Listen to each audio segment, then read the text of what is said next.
Hello everyone, dear student, classes YouTube channel में आपका स्वागत है। तो आज का हमारा टॉपिक है प्रेजेंट परफेक्ट कंटिन्यूअस टेंस।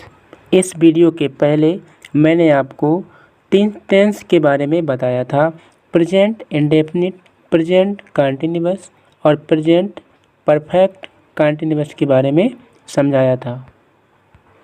आज हम प्रेजेंट परफेक्ट कंटिन्यूअस टेंस के बारे में पढ़ेंगे। तो सबसे पहले शुरुआत करते हैं पहचान से। जानते हैं इसकी डिफिनीशन क्या होती है। डिफिनीशन परिभाषा। इस टेंस के वाक्यों के अंत में रहा है, रही है, रहे हैं आदि शब्द पाए जाते हैं और काम के जारी रहने का समय दिया जाता है। Affirmative sentence. He comma she comma it और एक वचन नाउन सब्जेक्ट के साथ हैज बीन लगाकर वर्ब की फर्स्ट फॉर्म में आईएनजी लगाते हैं। अगली स्लाइड में देखते हैं। Rule number 2।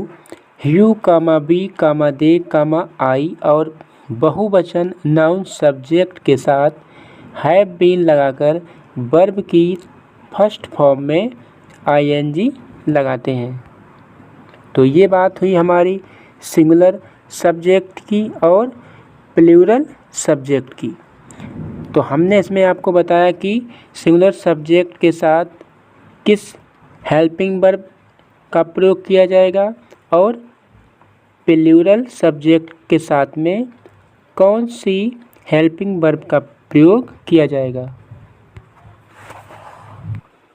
समय के साथ से का प्रयोग किया जाता है, जैसे सुबह से, 2 घंटे से,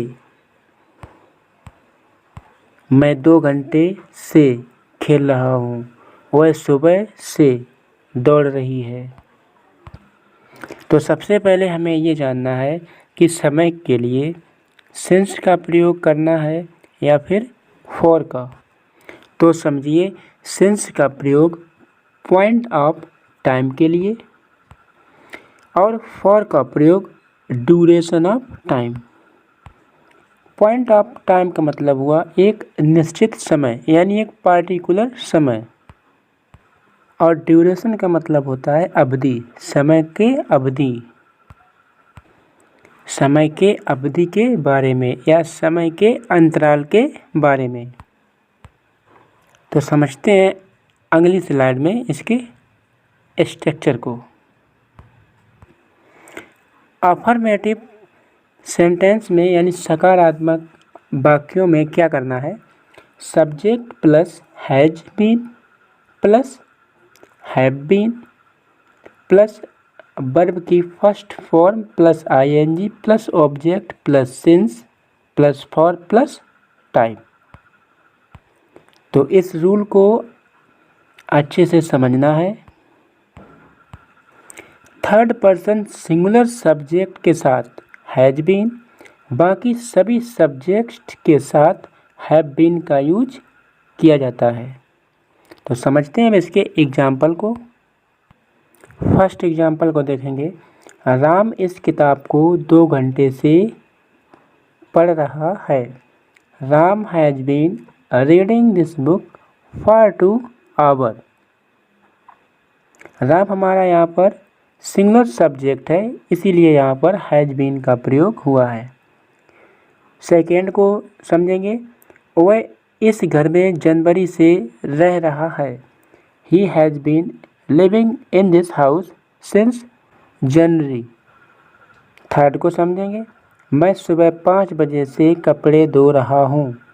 आई have been washing cloth since 5 in the morning. यहाँ पर देखिए हमारा जो सब्जेक्ट है वो प्लूरल सब्जेक्ट है, यानी बहुवचन सब्जेक्ट है, इसीलिए यहीं पर हैव बीन का प्रयोग हुआ है।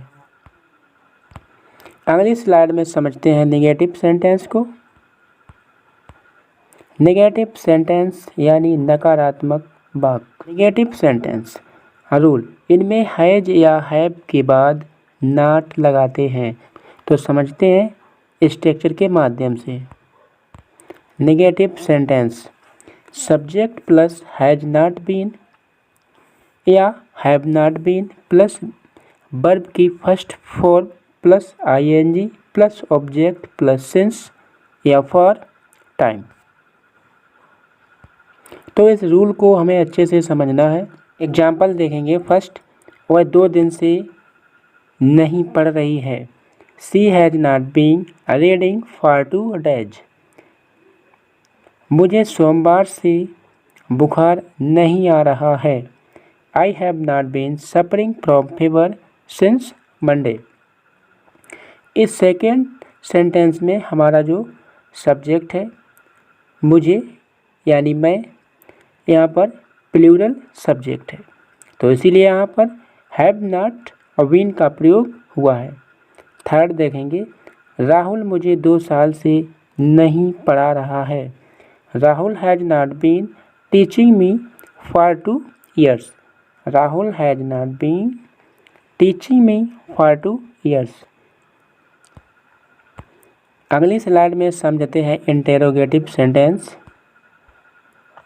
इंटेरोगेटिव सेंटेंस यानी प्रश्नवाचक वाक्य।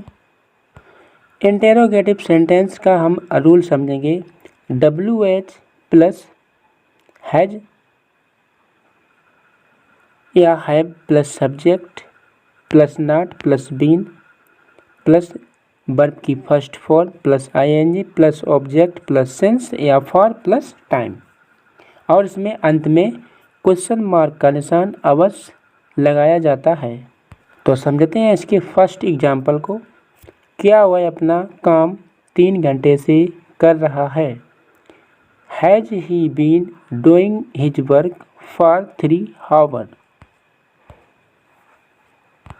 सेकेंड एग्जाम्पल को समझेंगे। क्या वे मेरी सहायता कई सालों से कर रहे हैं। Have they been helping me for many years. क्या मैं सुबह से अपनी किताब नहीं पढ़ रहा हूँ।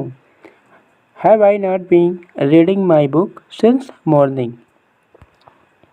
तो मैं आपको पहले ही बता चुका हूँ कि निश्चित समय के लिए सिंस का प्रयोग किया जाएगा और अनिश्चित समय के लिए यानी ड्यूरेशन ऑफ टाइम, समय के अंतराल के लिए फॉर का प्रयोग किया जाएगा। अगली स्लाइड में समझते हैं। वे जुलाई से अपना समय नष्ट क्यों कर रहे हैं। अब यहाँ पर आपने देखा होगा कि जो हमने पहले इंटेरोगेटिव सेंटेंस को समझाया था उसमें क्या पहले था, लेकिन अब यहाँ पर बीच में है। ये WH फैमिली से है, तो हमें सबसे पहले इसकी अंग्रेजी को बनाना है।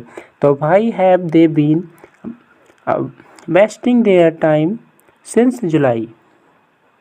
Y have they been wasting their time since July. Next example को समझते हैं। शुक्रवार से टीचर कौन सी किताब पढ़ा रहे हैं। शुक्रवार से which book has the teacher been teaching since Friday. Which book मतलब कौन सी किताब, विच बुक।